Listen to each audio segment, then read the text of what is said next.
I'm Mooch, this is Pigeonhead Architecture, and for our first story, we're going to be taking a look at a project by firm NBBJ, and these are some of the images from their website. They are working with client Tencent. Now, if you've ever played PUBG Mobile, then you're definitely familiar with this company, and they're just a giant company that's located in China, and NBBJ has actually worked with them in the past to design Tencent's headquarters. Now, this project is going to be an ambitious one because it's for the design of a master plan that they call Net City. Now, what exactly is Net City? Well, NBBJ is proposing that they're going to create a whole entire master plan that is a whole section of the city where cars aren't going to be allowed and no motorized vehicles. It's only going to be accessible to pedestrians or those who are riding bicycle. Now, if you're wondering how big this thing is going to be, well, just to give you a rough estimate, it's going to be about the size and shape of Midtown in Manhattan, New York, and it's going to cover around 2 million square meters of land. Now, as I mentioned before, this whole master plan is only going to be accessible by those traveling on foot or bicycle. You could use a subway, but that's only to access this part of the city, or of course ferries to traverse along the waterways. Now, overall, Net City is going to be made of the following program, and that's going to be offices, residential spaces, parks, and public entertainment. And you can see on this shot that this is going to be some sort of amphitheater that's over the water, and it's going to allow pedestrians to walk, exercise, and whatnot. And the idea is that this project will be completed in 3 phases over the course of about 7 years. So NBBJ has created some beautiful renderings, really giving you the idea of what this space is going to look like, what the areas are going to look like. And I'm curious to hear from you guys down in the comments. Let me know what you guys think of this idea, a part of the city that's only going to be accessible by bicycle or foot. Are you guys for it? Are you guys against it? What thoughts do you guys have? Share those ideas down below. Now, our next story comes from the design called Maggie's Center. And Maggie's Center is a charity that offers free emotional support to those with cancer. And I'll get into that in just one moment. But the main designer here is Heatherwick Studio. Now, you guys are probably familiar with Heatherwick Studio. They've done projects like the Bun Finance Center. They've done the UK Pavilion. Those are definitely very popular image on Pinterest. So if you guys are using Pinterest often, you've definitely seen these two.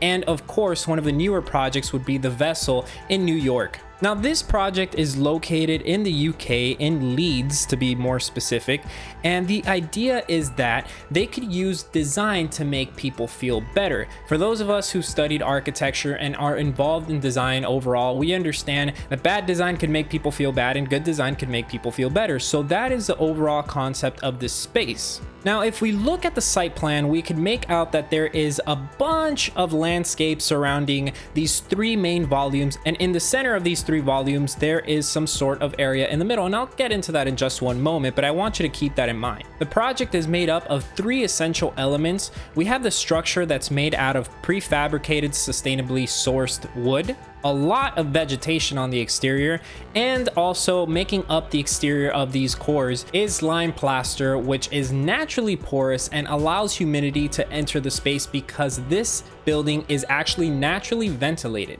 Using that material palette, along with very soft light on the interior spaces, very open spaces with a lot of glazing, lots of natural elements like vegetation, natural light, and natural ventilation allow this project to use these elements as a way of healing and comforting those that will be in the space. Additionally, users of this space will have lots of shelf space that they can use around the project and around the building itself to make their space feel more like home, so they can decorate it as they please. Going back to this site plan, those 3 large volumes represent counseling rooms, and in the center you'll have a kitchen along with a library and an exercise room. Now, the founder of Maggie's Center was a garden designer herself, so it's no surprise that this building is surrounded by so much vegetation. And actually, the rooftop garden was designed by award-winning designer Balston Agius, and I've gone ahead and I've taken a screenshot from his website showing you some of his projects. And native English species of plants are used, along with evergreen plants that will provide warmth in the winter. The site offers around 17,000 different plants, and this allows for visitors of the space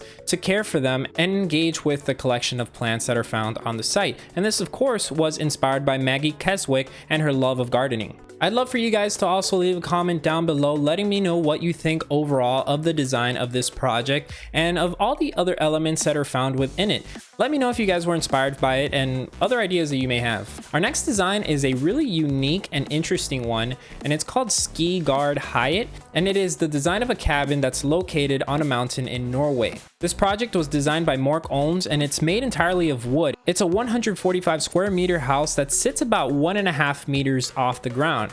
And the reason that they did this is because they really did not want to disturb the land. By not disturbing the land, you allow grass, rocks, water, and all these elements that are part of the site, including animals, to also remain as natural as possible. And so essentially what they did is that they placed this cabin on stilts. A fun fact is that sheep and cows in the area can actually take shelter under the house itself, so it's a really nice characteristic of it. Now, if you're wondering why this cabin looks the way that it does with these diagonal pieces of wood, well, there's a reason for that. It's inspired by these fences called Skygard or Skigard. I'm not sure exactly how you would pronounce that, but the fence that this house resembles is actually built the same way using diagonal pieces of wood, and it's used traditionally by Norwegian farmers. I'm curious to know what you guys think about the actual design of the facade of the house. Let me know down in the comments. Now, if you're wondering what this cabin is made out of, well, it's made of entirely wood. And this entrance area uses heartwood pine, which is the center of the pine. It's also the toughest part of the pine. Now, if you look at the roof and you see the grass, that's actually grass that they used on the roof. And the reason that they do this is because it really allows heat to be retained in the building in the winter. And in the summer, when it rains a lot, when there's a lot of storms, it does a really good job at dealing with that extra water runoff. It's also one of the few materials for roofs that's allowed by the local planning authority.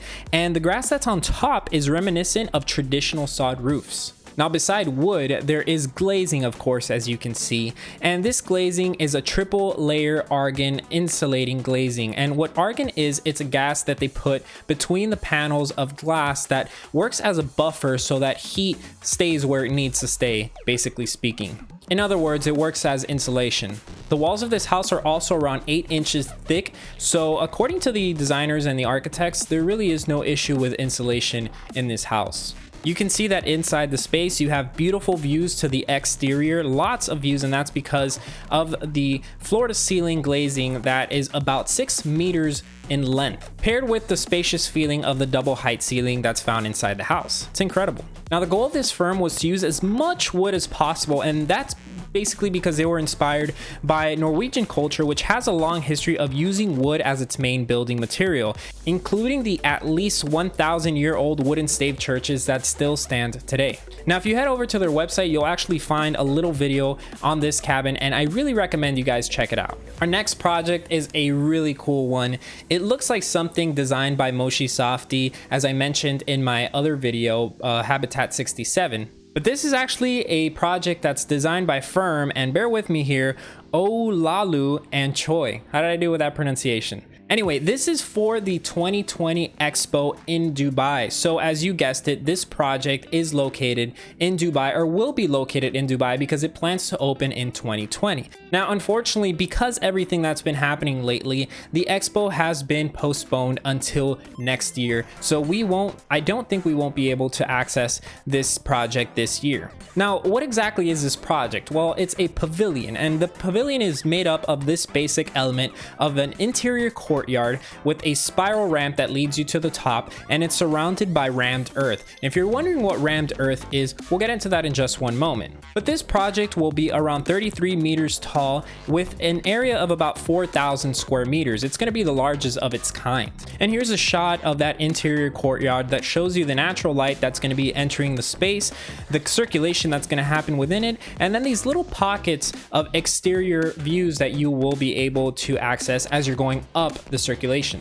Now, I did mention that this building is made of rammed earth, and if you don't know what rammed earth is, I went ahead and I took this screenshot. Rammed earth is a material that's actually structural and it's sustainable because of the way that it's sourced, and it's made out of natural elements such as earth, chalk, lime, or gravel. Using this as a method of construction allows you to use locally available materials, which is a sustainable method, and it also generates very little waste. Now, because they're trying to make such an effort to keep this project sustainable, and they don't want this to be just taking up space for no reason after the project is done, after the expo is finished, they've decided that after the expo, they're going to turn it into a housing complex that includes apartments, a fitness club, lounge space, and a swimming pool. And of course, as always, I'm really curious to see what you guys think of the aesthetics of this project. Did you know what Rammed Earth is? What's your favorite Rammed Earth projects? Let me know all your thoughts down in the comments. Before you guys go, I just want to mention that I want to start using this platform,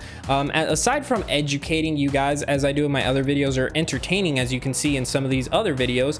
I also want to use this platform as a way to showcase what's going on in the community. And what I mean by the community is pretty much your community. So if your firm, or maybe you guys are working on some cool stuff, it doesn't have to be life-changing projects, but something you find interesting, just go ahead and tag me on Twitter or Instagram, preferably Twitter. I'm going to start using that more often, but tag me with your projects. Give me as much information as you can. Or if your firm has a website that's dedicated to that project, or maybe a page that's dedicated to that project, go ahead and tag me. I won't cover every single story I get, but my plan is that every Monday I'll have these stories. I'll try to cover some really famous, really popular things that are going on in architecture so that we all stay educated, but at the same time we'll be able to cover at least one story from something from your community. So go ahead and tag me on Twitter or Instagram, letting me know what exactly the project is. I hope to see a lot of cool stories soon. Again, I'm Mooch. This is Pigeonhead Architecture. I hope you enjoyed the video, and I'll see you down in the comments.